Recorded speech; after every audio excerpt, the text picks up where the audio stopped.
Oh my gosh. Meg. Hello, everyone. I'm Nicholas Thickett, and of course, joined by the ever insightful, the beautiful Meg Misiak. And today, we're tackling a challenging subject that's becoming, I would say, increasingly relevant in today's market: the curse of the informed buyer.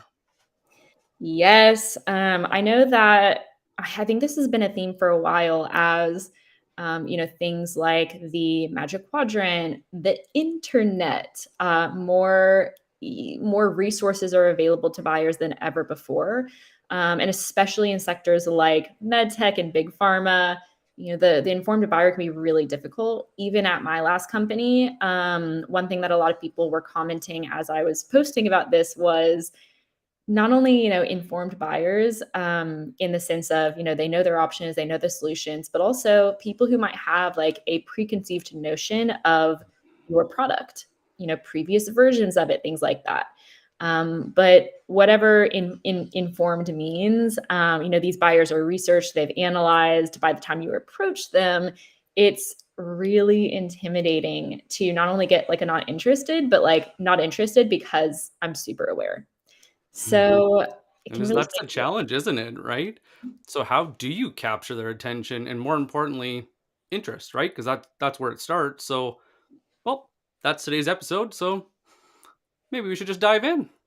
Yeah. So we always like to root the conversations in actual scenarios. So Nick, I'm curious for you. You have, I know from your experience, you probably have a lot of stories about working with informed buyers. Tell me about, time when you experienced this. I'm trying to think of the one that really jumps to my brain. I know when I switched from I sold my insurance brokerage and I went into private equity and investment banking, that it was a huge struggle realizing that a lot of the people I was talking to were very well educated and very well researched. And so what I was telling them was by far the first time they had ever heard it. So I had this one product, and I had to deal with the public sector, large energy companies. So we're talking, I don't think I was selling to anyone under $1 billion. And because they were public, I had access to a lot of information, but they also had a lot of people calling them. Oh, yeah. And I worked hard on my messaging, and I was sending out, between calls and emails, a good 100 a day. And I finally got a bite with this VP, and they're actually a VP of innovation. It was a really neat role. And I get into the meeting. I didn't send, I know you're going to cringe. I didn't send any agenda. I didn't know what an upfront contract is. But quickly, within the first 5 minutes, the VP said, I'm going to be honest with you. Anything more than this is a waste of my time because you didn't do your research and you're not telling me anything I don't already know. So I'm not sure what you were expecting to accomplish in this meeting. Um, you know, Ooh. I wish you the best of luck. Have a nice day. This was in person.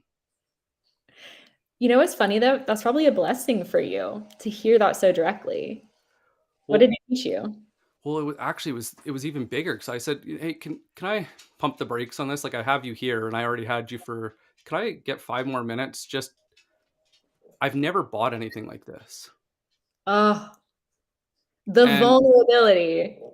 I was like, I come from financial services, and yeah, I dealt with 5-figure deals, but nothing like this. What does your world look like when it comes to buying this? Oh my And goodness. if anything, could we talk about what pisses you off the most that would be actually helpful? And he started to lay out what I learned later became the prospect theory, Wow. Yeah. because he had no benchmark. He's like, based on what? Because I have to go to bat for investors and I have all these analysts calling me every quarter. So what? Like, what is your basis for this? What's the benchmark? How are we going to go and judge it? How long is it going to take? What's the risk levels? He's like, it's basically like I'm basically an investment, or I'm managing a portfolio of investments. And Mm. if you don't look at it that way with me or for me, I don't care about your product. And it shattered everything I thought I knew about prospecting, and honestly, what I thought I needed to do before I started. Yeah. And it's interesting.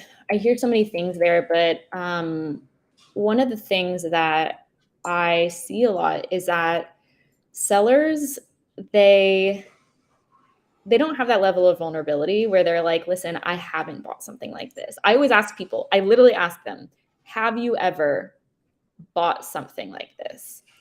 And they're like ashamed to say no. And I was like, I always tell the story. I'm like, sales training enablement. I was like, I don't, in my last company, I would literally ask salespeople, how long do you think it took me to get Gong, conversation intelligence tool, simple, a pilot, a $3,000 pilot? How long do you think it took me to get that approved? And they're like, I don't know, like a couple of weeks. And I was like, try 8 months.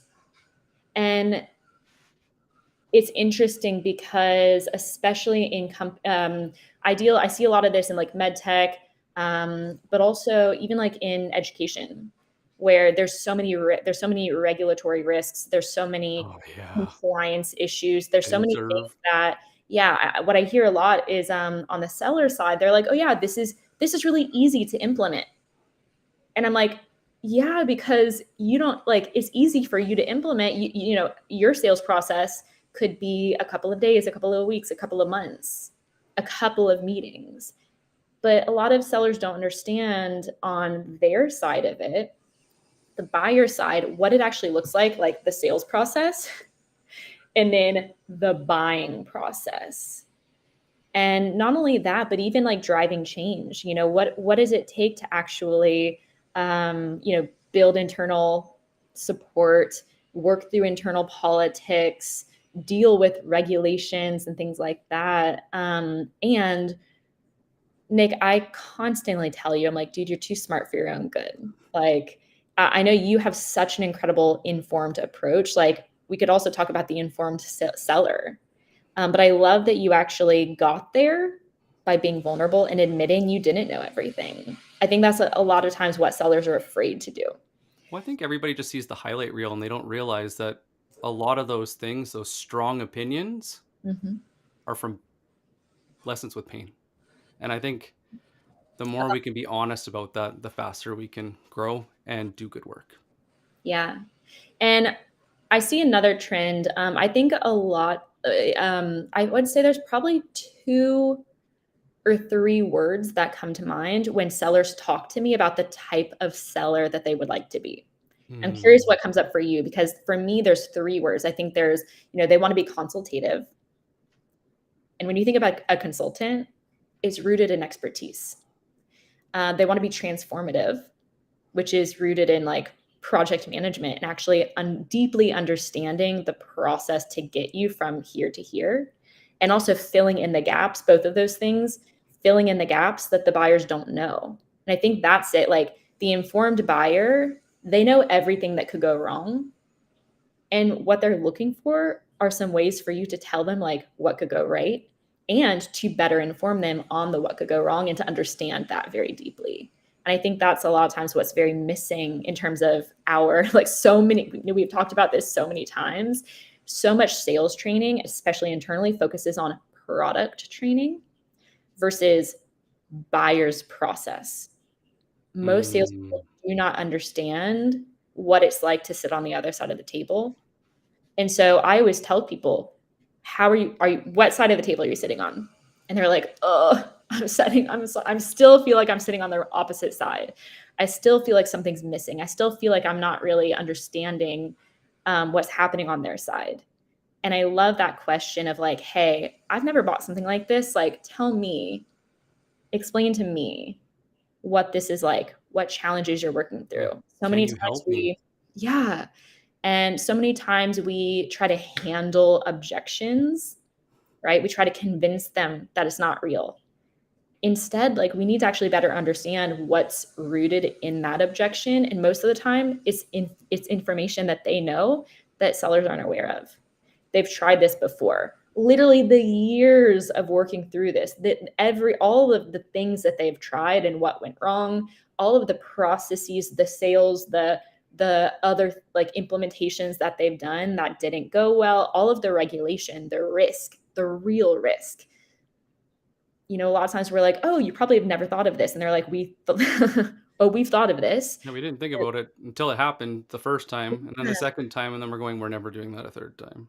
Exactly. And I think better understanding that can really help us can really help us understand and have compassion for all of these things, right? Having a lot more compassion, a lot more understanding, but it does take a lot of vulnerability. And I think just that the first step for me of like building yourself into an informed seller, and not an informed seller who is like, hello, I know exactly what you need.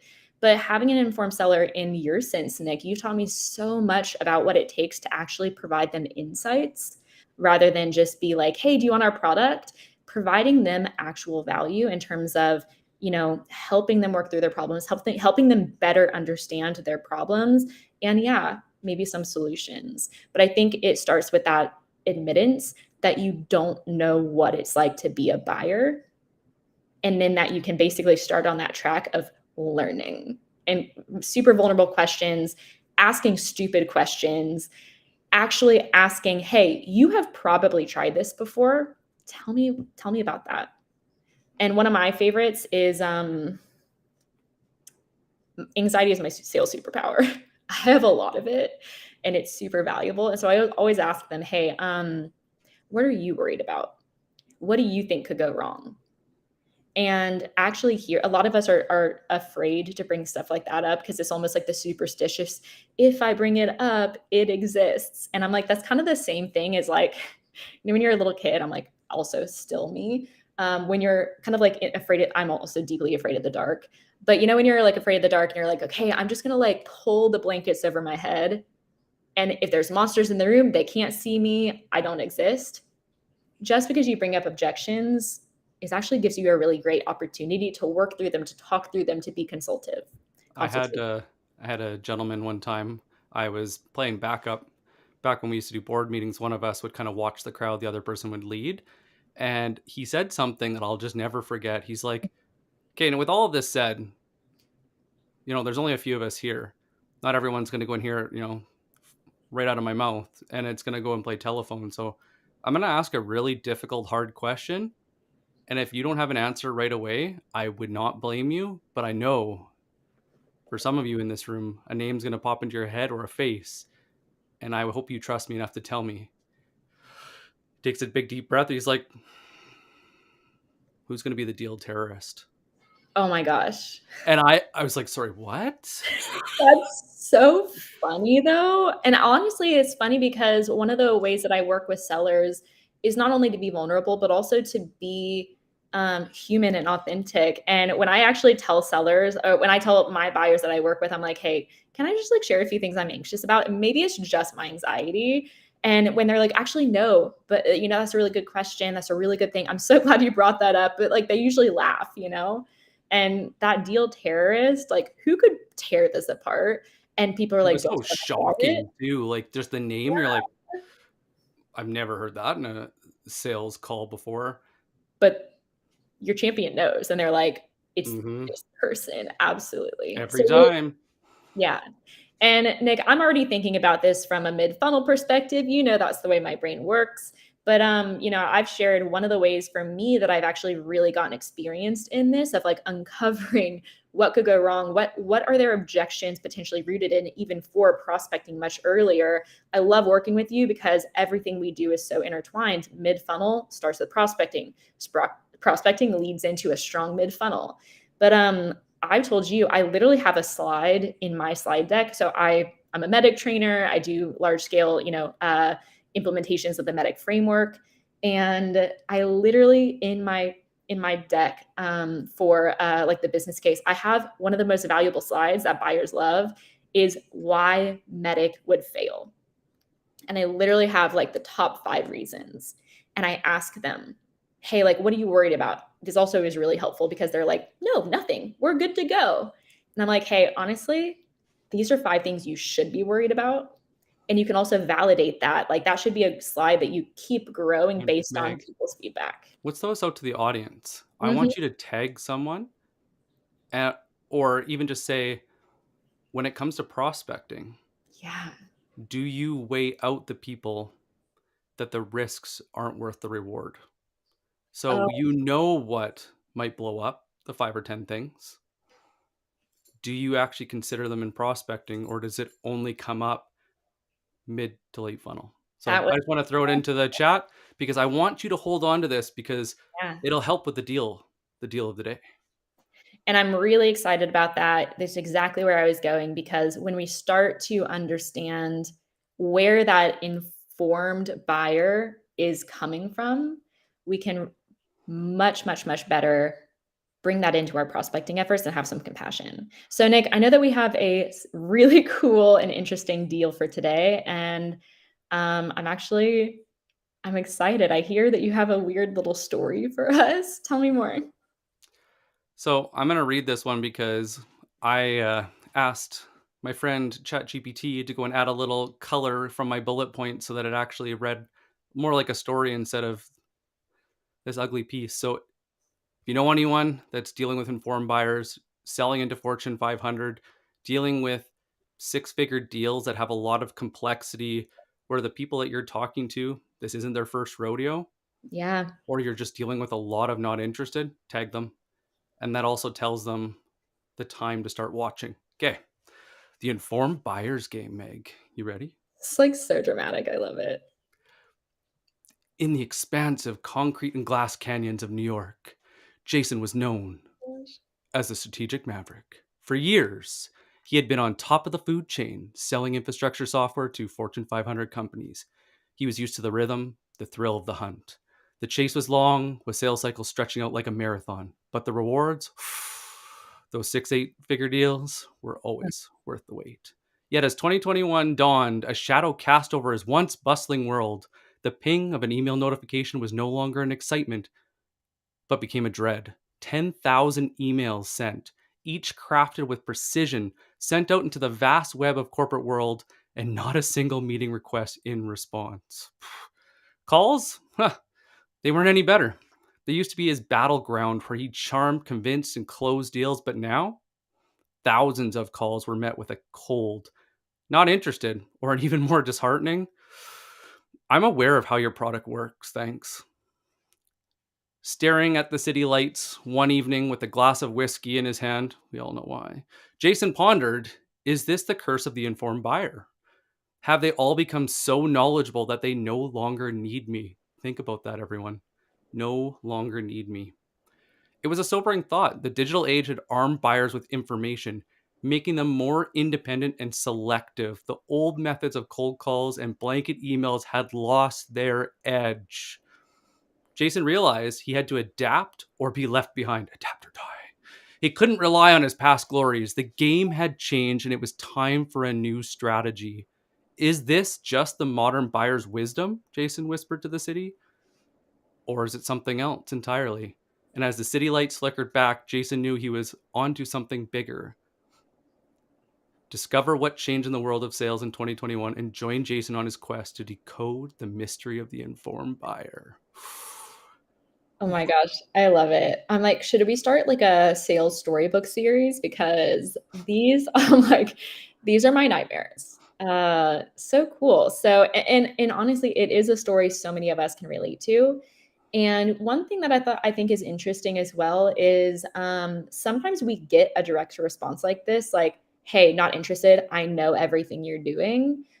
But I think that what you also mentioned is sometimes we don't. Sometimes we just get absolutely no responses. Sometimes we just get not interested. So I think it's also kind of understanding what it is.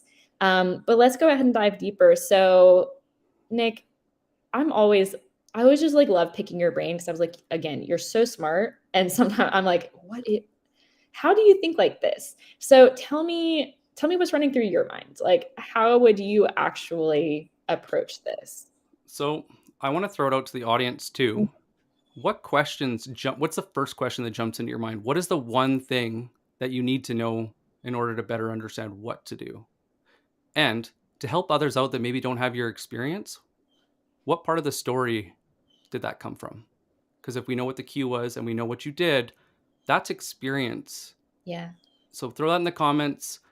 And like I I said, tag someone and let's help everyone out. Let's raise the bar on sales. So, I asked one first.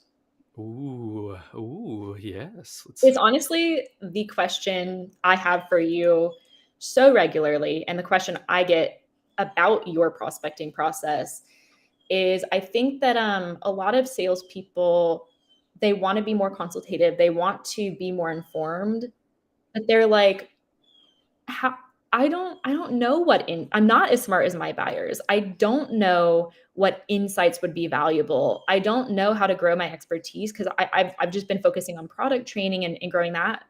But I think that like a lot of people are just asking that question of like, how do I actually I know that I need to provide insights and things like that, but also as you think about like, how your brain works, like how do you build some of that expertise? How do you build some of those insights? How do you actually become smart enough, um, you know, other than your years of experience in investment banking? Like, how do you actually grow that expertise to be able to think in that way?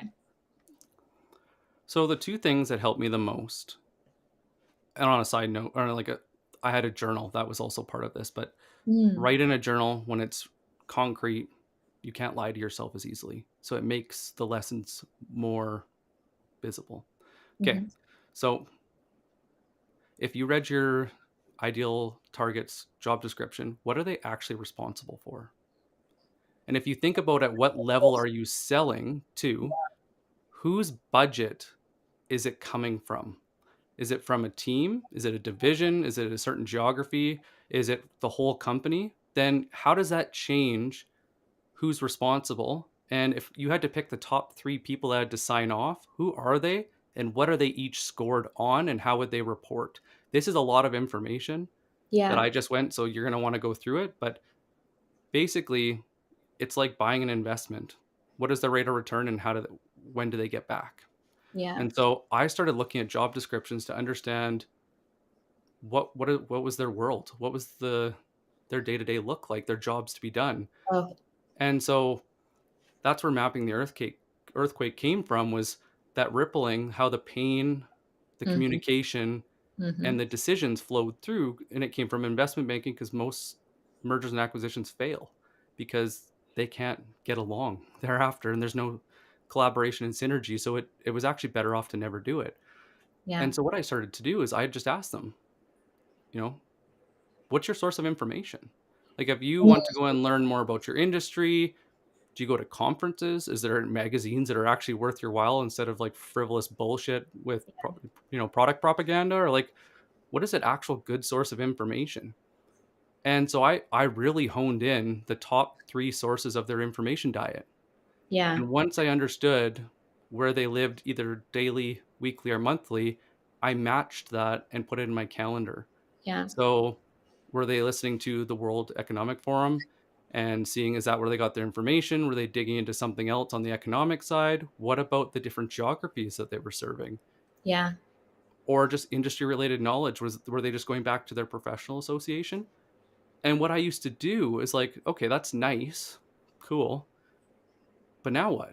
And so this is the part I think gets missed, even with people that are trying this, is they don't ever put it into practice. So what I started to do, and you've seen me do this, Meg, turn it into a message and test. See if yeah. it starts a conversation. Hey, Mhm. Meg, it's really interesting. Everybody keeps telling me that sequences that are in AI are going to be, the sales of the future. And, the volume went up, Yeah. but the activation rate, the amount of accounts that turn into opportunities went down. So if it's really the savior, why don't the numbers prove it to be so? Mhm. That can go and start a conversation because it's saying a trend is AI and sequencing, right? And then all it is you're the people that you want to talk to, do they care? And is it said in a way that they understand?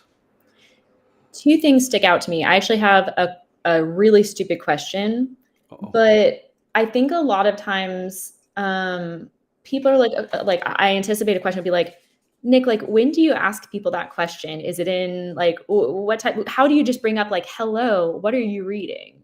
Like how did you actually have some of those conversations? When would be the best place? And also, did you ever fear like feeling stupid when you were asking that? so I want everyone to reflect on this because this was a hard one for me.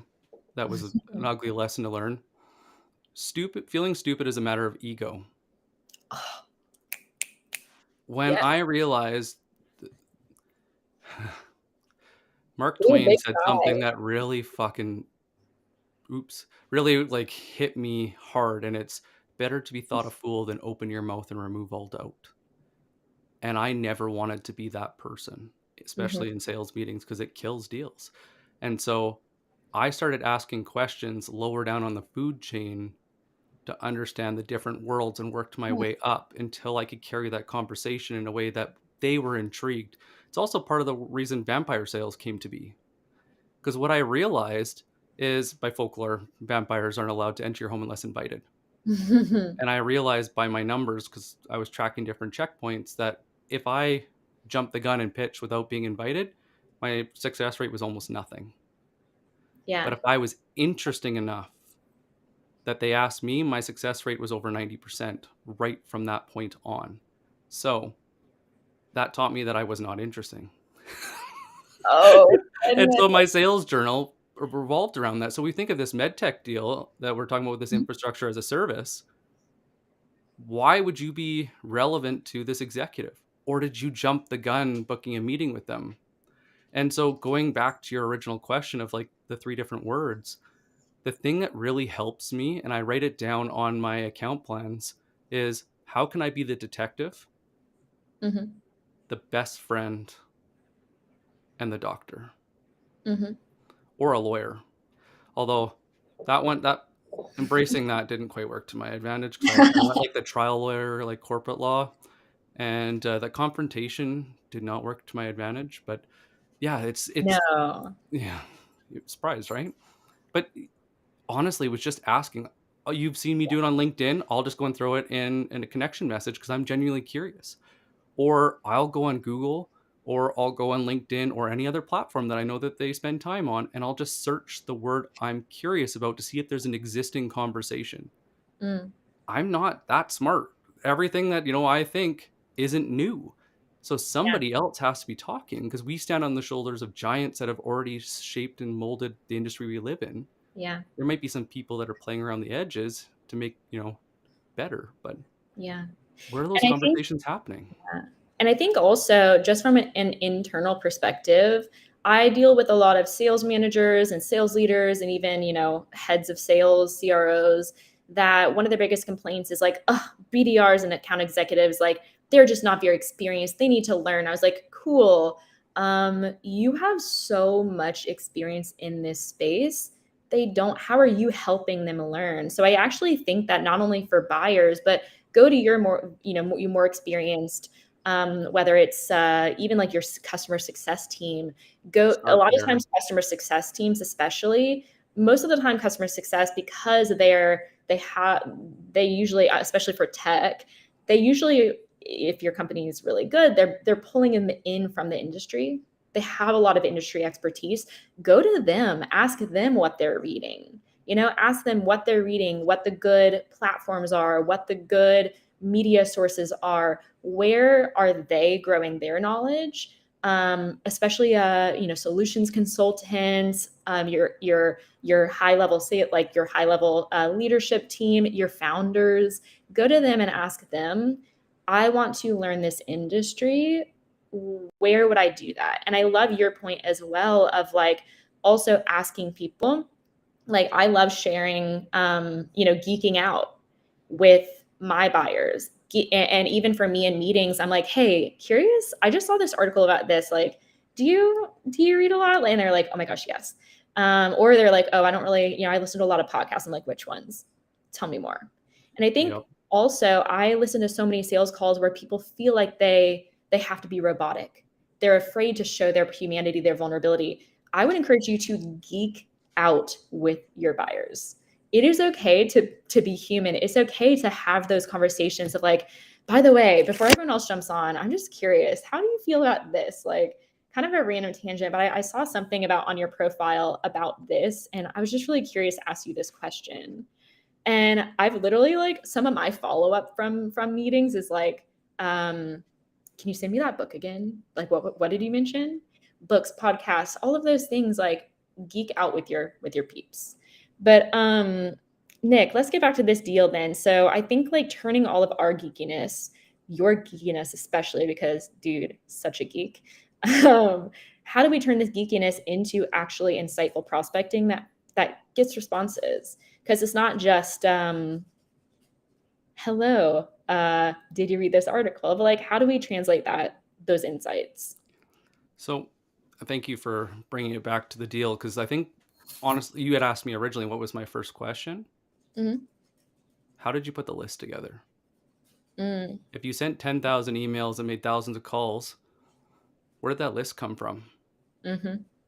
And people aren't going to like to hear this, but I can tell you with almost 100% certainty, it came down to unicorn hunting. They went after the biggest deal they possibly could based on the golden four: revenue, headcount, industry, and geography. Yeah. And this is So, something you where's the really insight in taught that? If you're talking to an informed buyer and all of your competitors are doing the same thing, me. Mhm.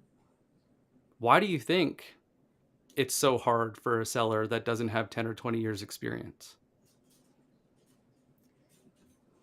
Yeah, I think that what I'm hearing is that these insights don't start in messaging. They start, and this is a huge tactic that you've taught me, is that it starts so much earlier, you know? And so tell me, but I definitely, one question I had for you just a few weeks ago, I was like, okay, I'm going to ask a stupid question.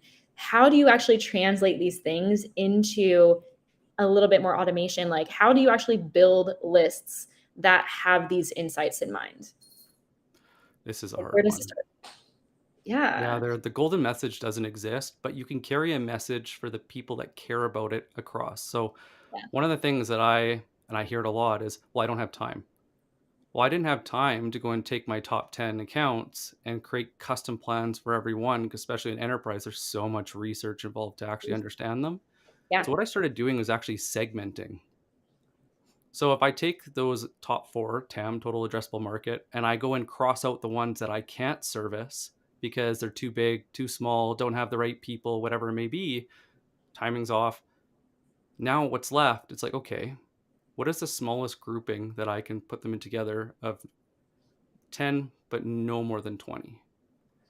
And then what I Wait. start, But like Nick, so you're telling me that like I think this is what I hear from most salespeople is like, so I think that they're afraid to like decrease and narrow because it almost feels like scarce. Like you have a true mm, scarcity mindset of if I only am focusing on 10 to 20 deals and I have a super low conversion rate, I'm not going to be able to actually see any results.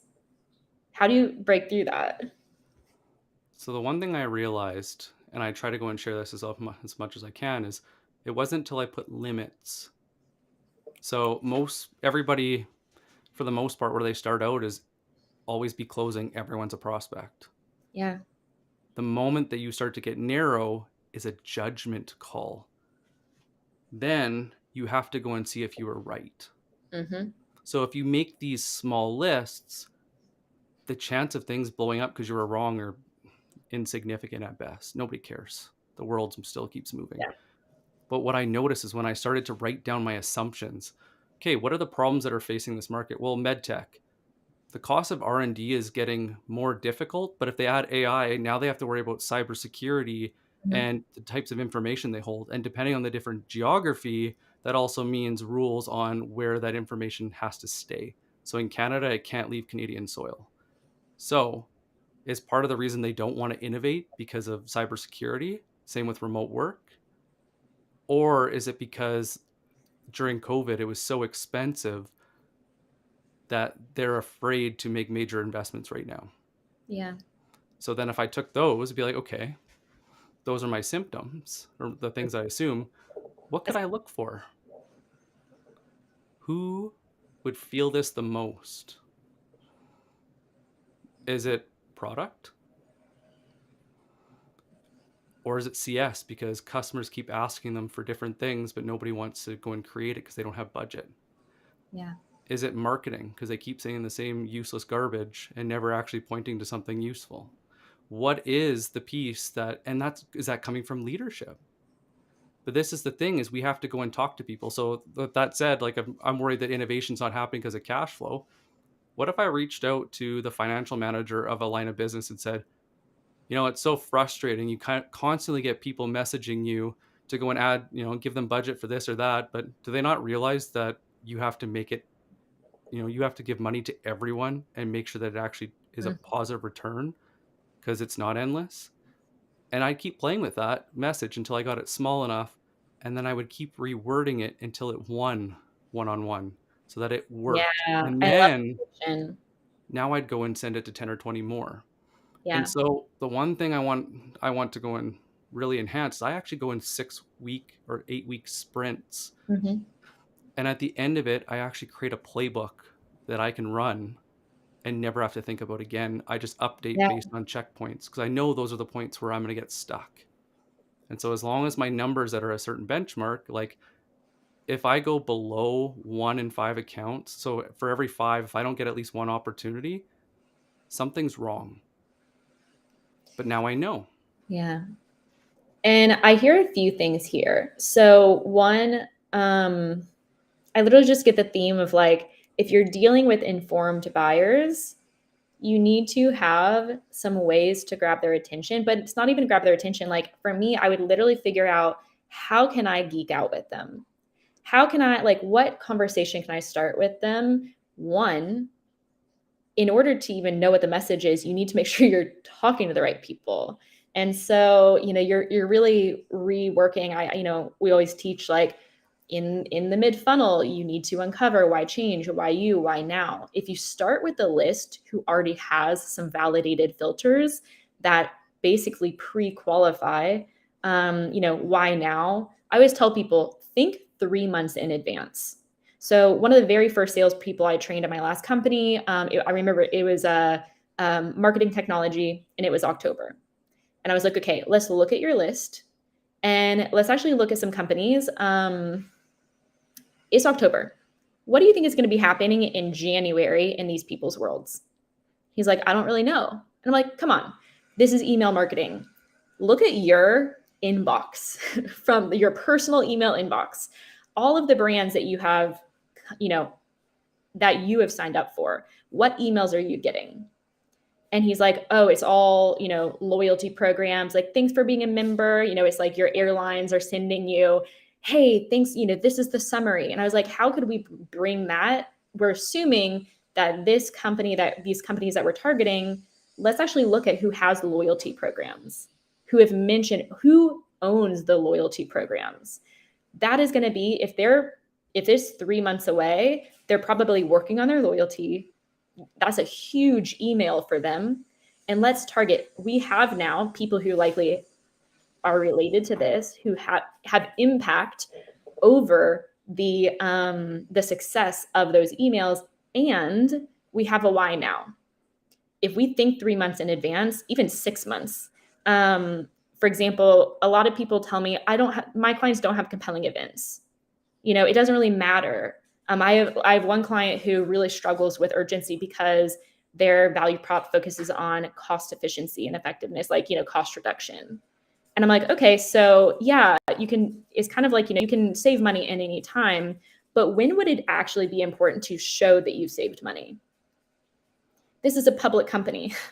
They And do reporting quarterly, so figuring out like what timelines are important for your buyers, and then mapping and filtering based on that, who is actually going to be doing the reporting, who owns that bottom line, the right person, the right time, and the right urgent, like the right actual like value is you've really taught me that, like, you really can filter by these things and start with that. so everyone, this is super important. So what Meg was just saying is mid to late funnel. And so it ties in, but what would come actually before it for Mhm. us to test is who lives in the pain now. Exactly. So Meg, like that's the perfect transition as you're getting traction in an account, is to take what Meg just said. And then if you go before that, who lives in that workflow? Whose life, whose jobs to be done are going to change based on what you're selling. Yeah. Now, take what Meg just said is what's happening. What about that? What now? Go and ask them, man. At the start of the year, it must be so frustrating putting together these emails that go nowhere. And instead of making your life easier and all these people rolling in to go and buy products, you just get your VP or your manager shouting at you, well, it didn't work again. Yeah, That's exactly. the narrative, right? You're continuing that narrative that's in their head. And then when you go and do what Meg just said, it has serious momentum Yeah. because now you got the troops rallied behind you. Like, yeah, we want this to change. We're sick of this being our day to day. We want it fixed. Let's go. Yeah. And I'll give you an example from that. So how we actually turned some of that, that mid-level or mid-funnel thinking into prospecting. So what we did was we actually did exactly what you recommend always, which is we filtered by companies that were in retail or in, some sort of things where they would be sending like, loyalty would be important. We filtered to the people who owned loyalty, who we knew would actually be putting together the programs or responsible for the results. And we actually then focused on a few top prospects. Well, one within his territory, of course, but also the ones that, like we're like, where are the easy wins? So we actually then looked at people who had like made announcements of like had launched loyalty programs, not only just had a loyalty program, but like new loyalty programs. And we messaged them and we said, hey, I saw that you have a new loyalty program. So exciting. I'm sure you're probably putting together your loyalty campaign for January. I actually wanted to share, we actually had a few really, really interesting and innovative loyalty campaigns from some of our clients who literally were like world renowned, like incredible brands. Happy to talk through some of these ideas. And people were like, is this you can do that for us? We like, and there's so much urgency because they literally were like, can we like, when can we meet with you? Because we are honestly, we're putting this together. We really need some, we love these ideas, but we would love to see if we could do this like kind of quickly. Would you be able to do that? We're like, I guess so. And we literally closed, so that the first seller that I trained at my last company, literally the first email he sent, booked a meeting. They were like, we need you this immediately. Our average sales process was, the standard like 3 to 6 months, at its shortest. We closed that deal within 39 days. So it not only works, it not only works to actually grab attention, but it also just it completely changes the conversation. Instead of trying to build value, you're narrowing and you're finding the people who are going to actually have urgency, have a problem, have a need. So you're not just, sending messages out into the void. It's highly targeted and it leads to faster sales processes, less trying to build value and more like finding the people who are going to actually have value. Makes everything easier. And there's ways to do this at scale that are Yeah. fun. So I won't go too deep into that because that's next week, which we Yeah. can talk about soon. But everyone that's listening, what would be your top takeaway from this? And I'll go and ask Meg first. Were these even leads in the first place? That's what I'm thinking. Because if we have like, again, if we just have so many, if we have a sea of no response or not interested, I think for me, like when we were even like, you gave me a quick preview of what this was. And I was like, wait, is this even, I think it's probably the list. It's probably the list and probably, of course, then therefore the message. And I think that as salespeople, the hardest part is also working through the real emotional fears. I'm like, me, I always love bringing in the spirit work, but I definitely think that there is a lot of scarcity when it comes to our list, our territories. We want to target more people, and so we try to find messages that appeal to everyone. Um, and what it ends up doing is usually appealing to no one.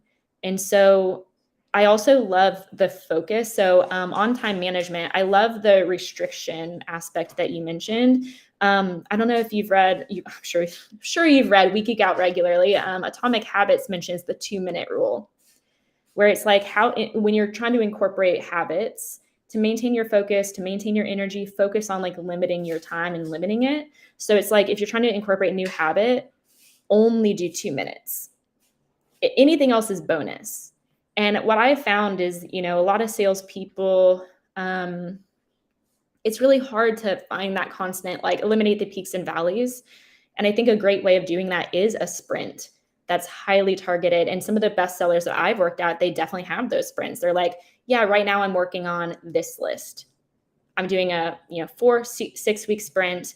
I'm really targeted. And that also helps you with your energy, because it's easy if you just if you have to just craft one incredible message that can appeal to a lot of people within that list. So those were my big takeaways. Really, really valuable. Curious for you, Nick, if you even could just answer like how, like ideas for this rep to really break we talked so many of them, but if you could like give this person one place to start, where do you think that would be? This is going to be some surprising advice if people don't know me that well, but Gosh. they weren't doing sales, they were marketing, but they were doing it wrong. Mm, So because they had a TAM list, total addressable market, they should have been in education mode, not capture. So high mm, volume to go and let people know, be aware that you exist, is a marketing activity to bring awareness.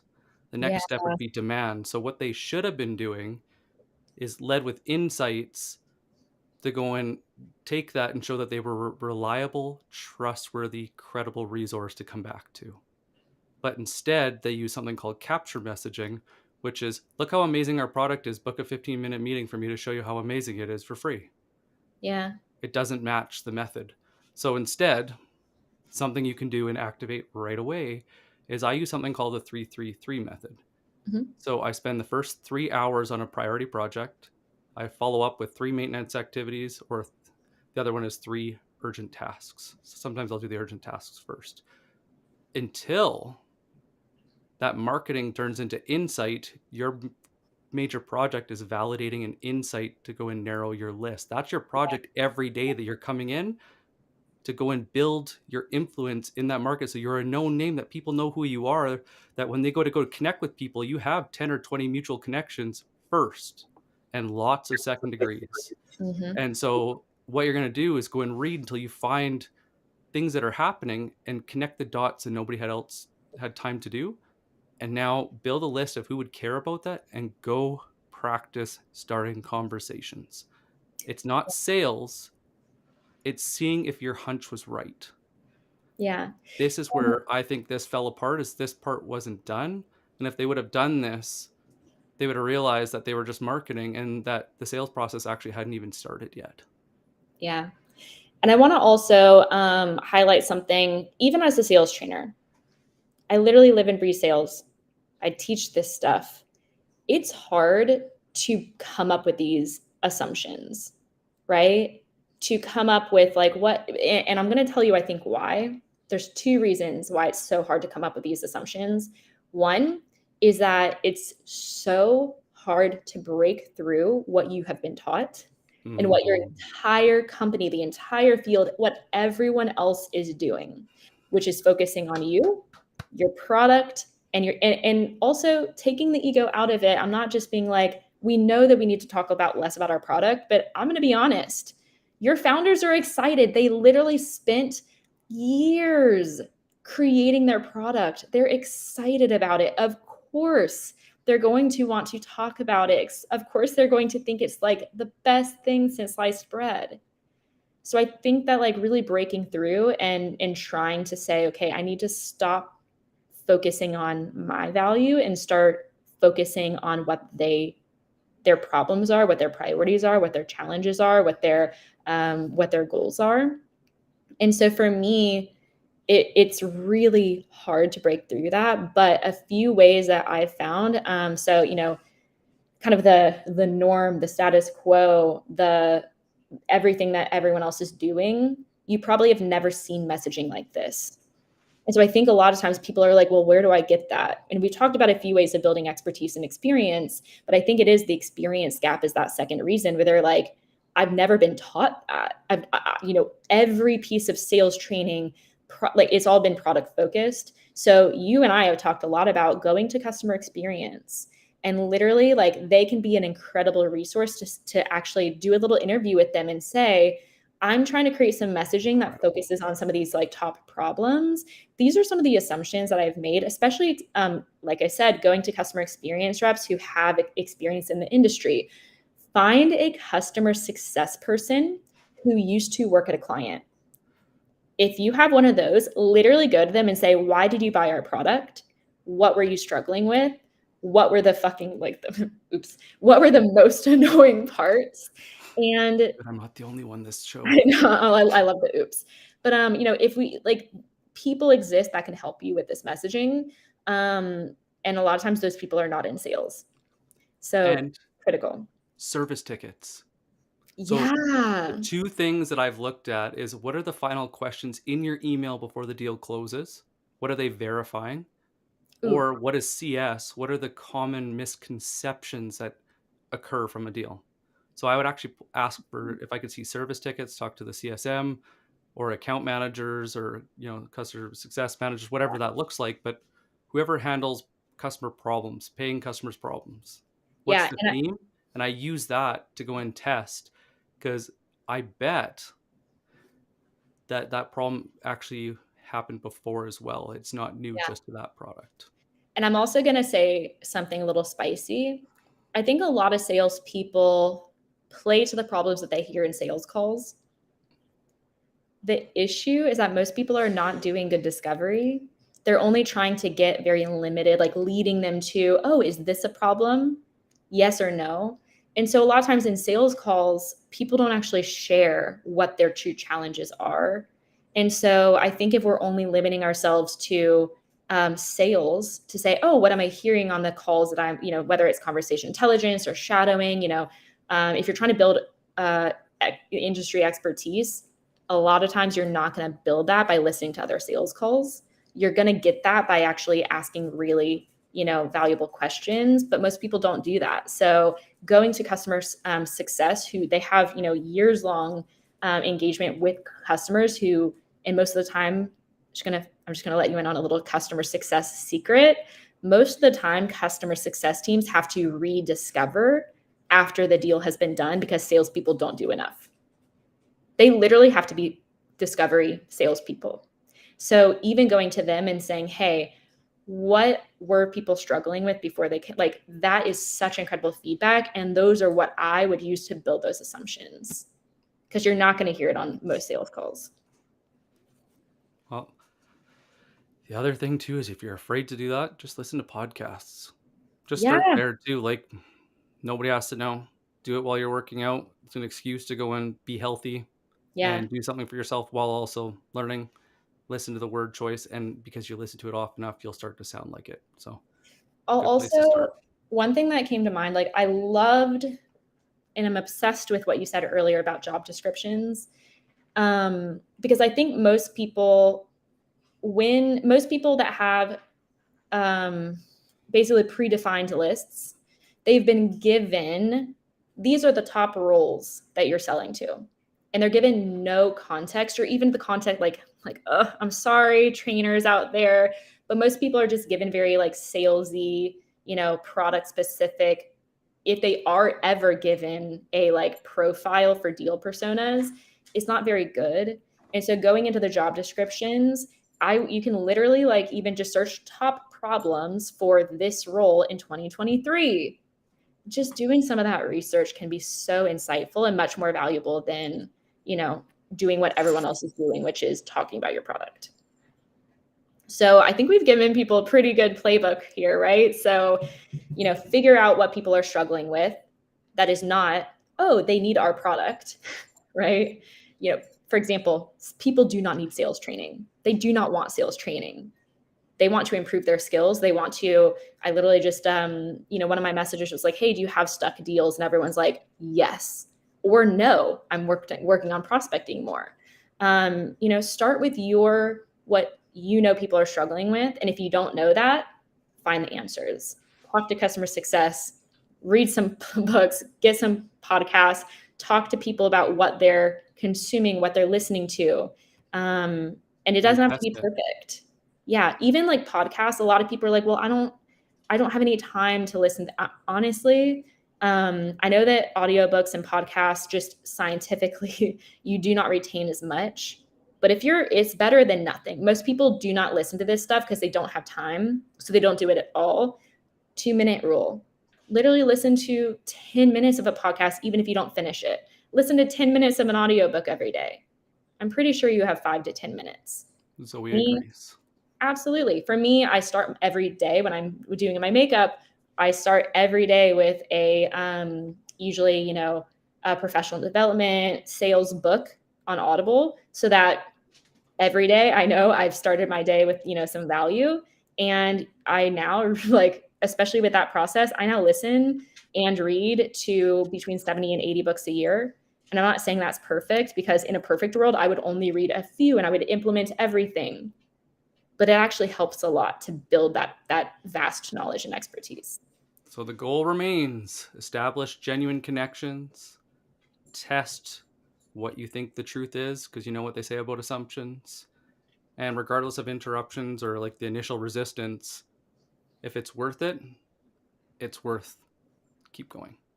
Okay, Love it. Meg, next week. Yes. So next week we have a fun one. We actually have a seller who has a very specific deal scenario, but also something a little new, an internal scenario. So on the deal, they had what they're expecting to be a closed, like a ready to go deal. They got into an RFP process. It's supposed to be going well. They have a final decision this week. And they actually are like making a lot of progress. They even have an executive dinner booked with their team and the clients, but they don't know if it actually they don't know where they stand. It sounds like they don't know if they've been selected. So really figuring out, I think this is a very common challenge. RFPs seem really exciting. It seems like, yeah, this is a shoe in. And I think honestly, this is one of the places where people feel like they have the least control in sales and the least transparency and view into actually how that is going. So excited to dig into that. But we also have a more kind of like personal internal question, which I'm excited about. I know I haven't told you about this, which is working with CS. I have a salesperson who, they have a lot of situations where they're not paid commission on upsells. So, in a world where you're getting pushed to do more and more pilots, small tests, all those things, how do you actually protect your commission? How do you collaborate with CS versus compete with them? How do you build those relationships, but also make sure that you are doing things that actually give you the commission, the quota, and the Yeah. abundance that you need? So definitely some internal politics there, as well as I think, we all keep talking about customer success, but it's a really important relationship. So it's going to be a good one. Tag people who might be interested. Hope to see you there. And as always, for more hands on insights, mark your calendars for our free training on September 19th. And if you're looking on LinkedIn, it's how to win more deals in an hour. We'll I go deeper know. into these challenges. You're going to actually get playbooks. You're going to get Meg's incredible, absolutely incredible deal scorecard, which definitely will go and change a few things.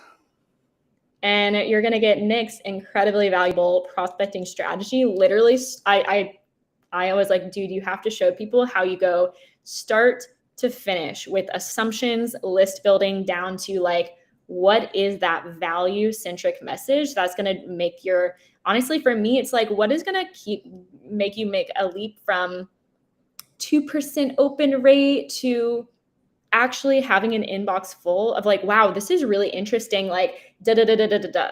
And I know that seems like an impossible thing, but I've done it myself with Nick's help. And my inbox is incredible now. I literally cannot stop talking about like, Nick, this is amazing. Nick, I can't believe I haven't been doing this before. I want you to feel that same feeling. So join us next week. It's going to be really fun. We're going to reveal, honestly, some resources that encompass decades of our experience in one sheet. We're excited for it. And if you've had your own deal that got away experience, we'd love for you to share it, whether in the comments or reach out to us. We'll go in on a DM and we'll send you a form to go and put the information in. We'll put the spotlight on you and we'll make sure you get the answers you need. And if you found value in our discussion, please spread the word, share, comment, engage. That's how this grows.